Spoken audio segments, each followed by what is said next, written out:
मुगलों को महान बताने की तिकड़मों से इतिहास के कई पन्ने रंग दिए गए। इनमें कई कहानियां ऐसी रहीं जिस पर यकीन करना मुश्किल है, लेकिन ऐसे इतिहास लिखे गए, पढ़ाए गए और प्रचारित किए गए। ऐसी ही एक कहानी मेवाड़ की महारानी रानी कर्णावती की है। ये गढ़वाल साम्राज्य की रानी कर्णावती नहीं, लेकिन हौसले में हूबहू वैसी। लेकिन कुछ इतिहासकारों ने मुगलों को महान बताने के लिए मेवाड़ की महारानी के नाम पर खूब झूठ परोसे। रक्षाबंधन जैसे पवित्र त्योहार से झूठ की कड़ियां जोड़ी। इसलिए मुगलों के नाक काटने वाली महारानी कर्णावती के बाद आज हम आपको बताएंगे मेवाड़ की महारानी कर्णावती का सच। नमस्कार, मैं हूं पुनीत त्रिपाठी और आप देख रहे हैं खबरों की तह तक।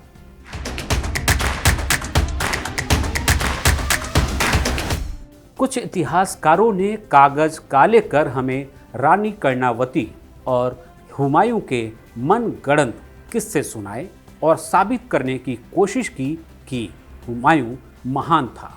ये कहानी में बताया गया कि रानी कर्णावती के साम्राज्य मेवाड़ पर गुजरात पर शासन कर रहे कुतुबुद्दीन बहादुर शाह ने आक्रमण किया। अपनी रक्षा के लिए कर्णावती ने हुमायूं को चिट्ठी भेजी और साथ में एक राखी। मकसद हुमायूं से मदद मांगना था। चिट्ठी और राखी मिलते ही हुमायूं मदद के लिए निकल पड़ा। इसे रक्षाबंधन से जोड़ दिया गया और बताया गया कि वक्त पर नहीं पहुंच पाने की वजह से भाई हुमायूं बहन कर्णावती की रक्षा नहीं कर पाया। अब आपको बताते हैं कि ये झूठ किसने और किस तरह परोसा। 19वीं शताब्दी में मेवाड़ की अदालत में कर्नल जेम्स टॉड नाम का एक अंग्रेज था। उसने annuls and antiquities of Rajasthan नाम की एक किताब लिखी थी। इस किताब में ईस्ट इंडिया कंपनी के जेम्स टॉड ने सन 1535 की इस घटना का जिक्र करते हुए लिखा था कि राखी पाकर हुमायूं तुरंत मदद के लिए निकल पड़ा। टॉड लिखते हैं कि राखी पाकर हुमायूं बेहद खुश हुआ और खुद को एक सच्चा शूरवीर साबित करने के लिए पश्चिम बंगाल में अपने आक्रमण को छोड़कर चित्तौड़ को बचाने के लिए निकल पड़ा। वो किसी भी कीमत पर राणा सांगा की विधवा और बच्चों की रक्षा करना चाहता था। हालांकि हुमायूं के पहुंचने से पहले ही चित्तौड़ पर बहादुर शाह का कब्जा हो चुका था और रानी ने कई महिलाओं समेत जौहर कर लिया था।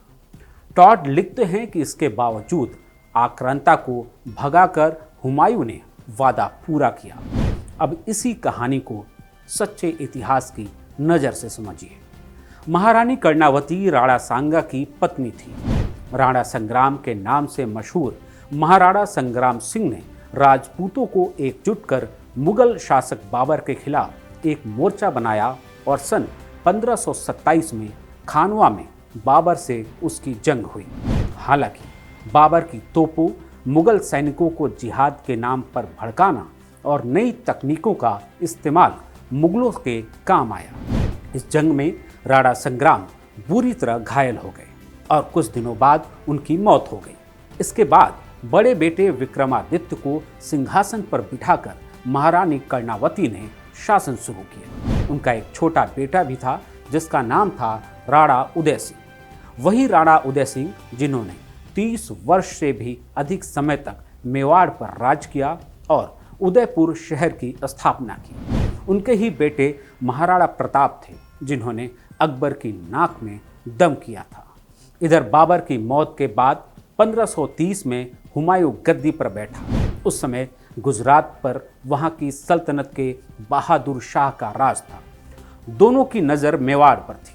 बहादुर शाह राणा सांगा और राणा रतन सिंह के रहते मेवाड़ की राजधानी चित्तौड़ पर देखने की हिम्मत नहीं कर सका था, मगर विक्रमादित्य के शासन में उसे चित्तौड़ जीतने की उम्मीद थी।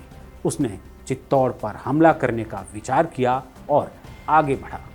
मेवाड़ युद्ध का जिक्र इतिहासकार Satish Chandra history of medieval India में करते हैं। वो लिखते हैं कि किसी भी तत्कालीन लेखक ने कर्णावती द्वारा हुमायूं को राखी भेजने की घटना का जिक्र नहीं किया है और ये झूठ हो सकती है। अब सवाल उठता है कि ये झूठ है तो सच क्या है।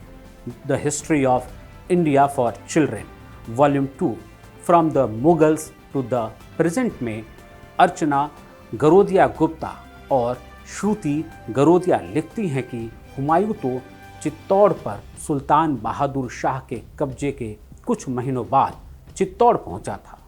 वो तो इंतजार कर रहा था कि कब मेवाड़ का साम्राज्य ध्वस्त हो। इस दौरान बहादुर शाह खुलेआम चित्तौड़ में मार काट और लूटपाट मचाता रहा। उसके मंत्रियों ने उसे कह रखा था कि वो एक काफिर से लड़ रहा है, इसलिए मुस्लिम होने के नाते हुमायूं उसे नुकसान नहीं पहुंचाएगा। लेकिन हुमायूं ने चित्तौड़ के उसके कब्जे में जाने का इंतजार किया। चित्तौड़ हमले के दौरान हुमायूं और बहादुर शाह के बीच पत्राचार भी हुआ था, जिसका जिक्र एस.के. बनर्जी ने अपनी पुस्तक हुमायूं बादशाह में किया है। बहादुर शाह ने पत्र लिखकर हुमायूं को बताया था कि वो काफिरों को मार रहा है। बदले में हुमायूं ने भी लिखा था कि उसके दिल का दर्द ये सोचकर खून में बदल गया है कि एक होने के बावजूद हम दो हैं। इतिहासकार बनर्जी के मुताबिक कर्णावती ने हुमायूं को चिट्ठी भेजकर मदद मांगी, लेकिन हुमायूं ग्वालियर में आकर बैठ गया।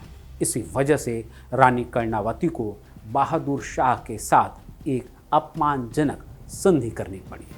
ये संधि 24 मार्च 1533 को हुई। इसके बाद 1535 में बहादुर शाह ने फिर से चित्तौड़ पर हमला बोला। कर्णावती ने राजपूत राजाओं से मदद मांगी और सभी राजपूत सहायता के लिए एक साथ आए। मगर इस बार जब रानी ने देखा कि जीत संभव नहीं है तो राजपूत पुरुषों ने साका और रानियों ने जौहर कर लिया। यह जौहर 8 मार्च 1535 को हुआ था। इसी किताब में हुमायूं और बहादुर शाह के बीच चिट्ठियों के जरिए हुई लंबी बातचीत का जिक्र है।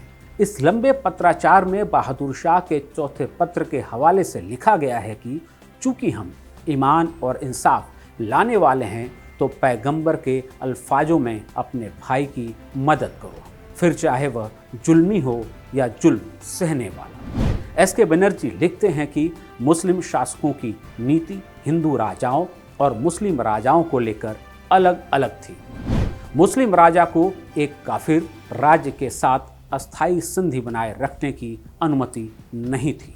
यही कारण था कि वर्ष 1533 में राणा के साथ संधि के बावजूद बहादुर शाह के पास एक काफिर राज्य को अपने नियंत्रण में लेने के अतिरिक्त चित्तौड़ को नष्ट करने का कोई और कारण था ही नहीं। यानी कर्णावती और हुमायूं के बहाने राखी की झूठी कहानी गढ़कर उसे हिंदू त्यौहार से जोड़ा गया। चित्तौड़ में रानी कर्णावती ने हजारों रानियों के साथ जौहर कर लिया। जौहर पूरी तरह से सच है। हुमायूं का न आना सच है, मगर वो कहानी सच नहीं कि हुमायूं जब आया तब रानी ने जौहर कर लिया था और रानी का मान रखते हुए हुमायूं ने बहादुर शाह पर हमला किया।